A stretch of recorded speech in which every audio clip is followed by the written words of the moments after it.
सलाम अलैकुम एवरीवन, मैं हूं मोहम्मद तलहा और आप लोग देख रहे हैं तलहास फेस एकेडमी। आज हम लोग इस वीडियो में सेकेंड ईयर का 14th लेक्चर कवर करेंगे और इस वीडियो लेक्चर के अंदर हम लोग गॉसेस लॉ की पहली एप्लीकेशन को देखेंगे। तो अगर लास्ट वीडियो नहीं देखी है तो पहले देख लो, बहुत ज़रूरी है।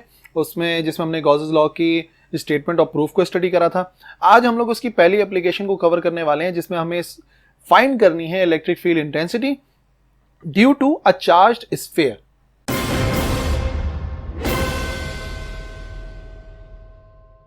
अच्छा, इस लेक्चर के अंदर आप देखोगे कि जो हम इलेक्ट्रिक फील्ड पता करेंगे due to a charge sphere वो तीन केसेस में करेंगे।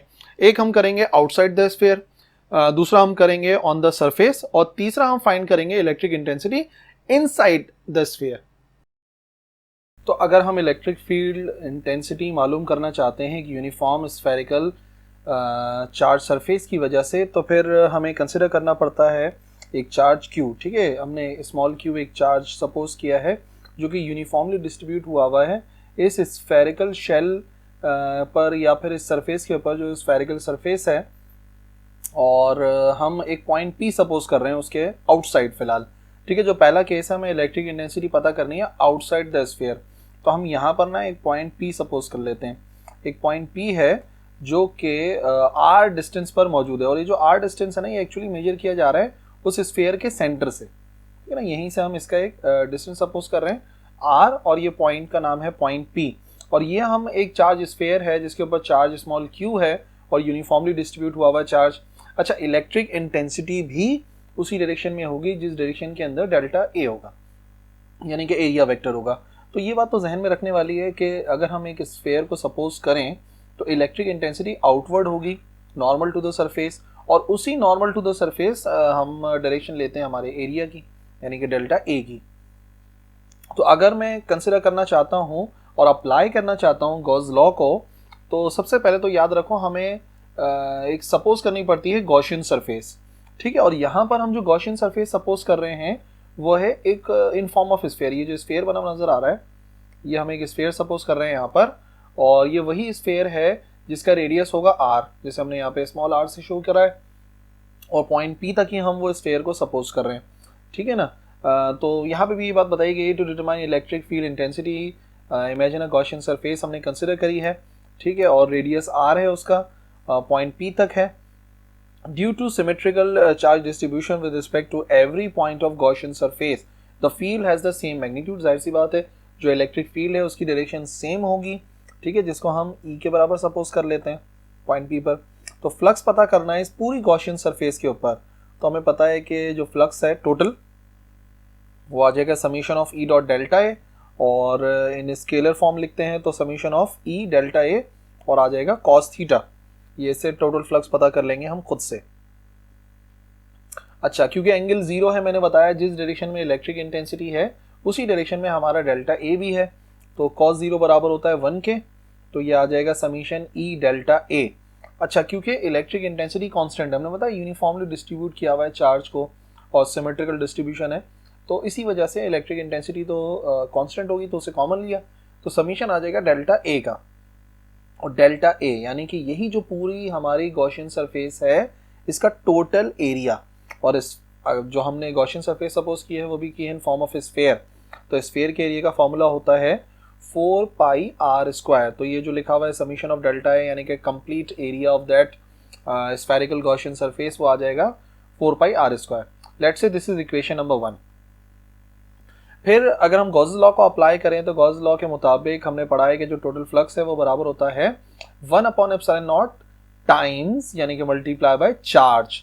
और कितना चार्ज है तो हमने पहले ही बता दिया है, उस स्फीयर के अंदर चार्ज मौजूद है Q। तो ये हो गई हमारी इक्वेशन नंबर 2। याद रखो, कभी भी अगर हमें इलेक्ट्रिक इंटेंसिटी पता करनी है गॉसियन सरफेस को इस्तेमाल करते हुए तो वो 2 मेन स्टेप्स हैं। ठीक है, ये आप 3 मेन स्टेप्स कर लो। पहला स्टेप ये है कि आपने गॉसियन सरफेस को तो कंसिडर करना ही करना है। नंबर 2, खुद से फाइंड करना है टोटल फ्लक्स। ठीक है, ये जो फाइल लिखा हुआ है, ये जो हमने फाइंड किया है, ये खुद से, यानी कि जो फॉर्मूला है उससे फाइंड किया है, जो कि हमने इक्वेशन नंबर 1 का नाम दे दिया है। और तीसरा स्टेप ये है कि हमें उसके ऊपर अप्लाई करना है गॉसेस लॉ, जो कि होता है 1/ε0 टाइम्स चार्ज। और चौथा और आखिरी स्टेप ये है कि जो दोनों आंसर्स हैं, जो आपका अपना आंसर आया टोटल फ्लक्स का और जो गॉस के मुताबिक आंसर है, उन दोनों को हमें करना है कंपेयर, तो फाइनली हमारा आंसर आ जाएगा। तो हम क्या करते हैं कि हम कंपेयर कर लेते हैं इक्वेशन नंबर 1 और इक्वेशन नंबर 2 को। तो लेफ्ट हैंड साइड पे लिखा है 5 यानी टोटल फ्लक्स, तो right hand side E 4πr² बराबर आ जाएगा Q/ε0, और यहाँ पर हमें वैल्यू चाहिए इलेक्ट्रिक इंटेंसिटी की। तो 4πr² जो पूरा का पूरा लिखा हुआ था मल्टीप्लाई में, उसको दूसरी तरफ भेजा तो वो जाकर हो गया डिवाइड। तो इलेक्ट्रिक इंटेंसिटी जो है, जो किसी भी एक यूनिफॉर्म स्फेरिकल चार्ज सरफेस की वजह से है, वो बराबर आती है 1/4πε0 Q/r²। ठीक है, ये हमने इलेक्ट्रिक इंटेंसिटी का फॉर्मूला निकाला है एट दिस पॉइंट P। अब अगर हम पता करना चाहते हैं on the surface of sphere, तो अगर मैं कंसिडर कर लूं कि भाई जो A है वो है radius of a spherical shell, ठीक है, और हमने जो कंसिडर किया हुआ था ना यहाँ पर, ये जो स्फेयर मैंने कंसिडर करा हुआ है, कंसिडर कर लेते हैं कि इसका अपना रेडियस जो है ना वो बराबर है A के। तो फिर हम क्या करेंगे, पहला स्टेप ये कि गॉसेस लॉ अप्लाई करने के लिए गॉसियन सरफेस सपोज करनी पड़ेगी। अब वो गॉसियन सरफेस हम सपोज करेंगे इस स्फेयर के बराबर, क्योंकि हमें इसकी सरफेस पर पता करना है। तो जो गॉसियन सरफेस है जिसका रेडियस यहाँ पे हमने लिया था R, अब वो बराबर आ जाएगा A के, Q/a²। वो जो R था, अब R हमें पता है A के बराबर है, तो Q/a² आ जाएगा। इसी तरीके से तीसरा और आखिरी स्टेप ये है कि हमें इलेक्ट्रिक इंटेंसिटी पता करनी है इनसाइड। तो यहाँ कहीं सपोज करनी है तो गॉसियन सरफेस भी हमें उतनी ही बड़ी बनानी पड़ेगी, और ये जो गॉसियन सरफेस है वो इस स्फीयर के अंदर है। अब एक बात तो कंफर्म है कि जो चार्ज रिजाइड करता है वो करता है on the surface of sphere. तो सरफेस ऑफ स्फीयर पर होने की वजह से हमने जो यहाँ पे गॉसियन सरफेस सपोज करी है वो इनसाइड करी है।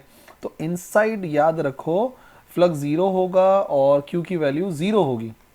ठीक है, इलेक्ट्रिक इंटेंसिटी अंदर नहीं होती किसी भी स्फीयर के। तो अगर मैं यहाँ पर Q की जगह पे 0 वैल्यू पुट कर देता हूँ, यहाँ पे Q आना चाहिए था, ऊपर लिखा हुआ भी नज़र आ रहा है। तो अभी इस Q की जगह पे अगर मैं 0 रख देता हूँ तो कंप्लीट आंसर आ जाएगा 0। तो याद रखो electric intensity inside the sphere होती ही नहीं है, क्योंकि अंदर तमाम इलेक्ट्रिक एंगल फोर्सेस एक दूसरे को कैंसिल कर देती हैं, फ्लक्स एक दूसरे को कैंसिल कर देता है। यही वो 3 तरीक़ेकार हैं, यही वो 3 रिक्वायरमेंट्स हैं जो कि इस क्वेश्चन के अंदर होती हैं। इलेक्ट्रिक फील्ड पता करनी थी outside, on the surface and inside.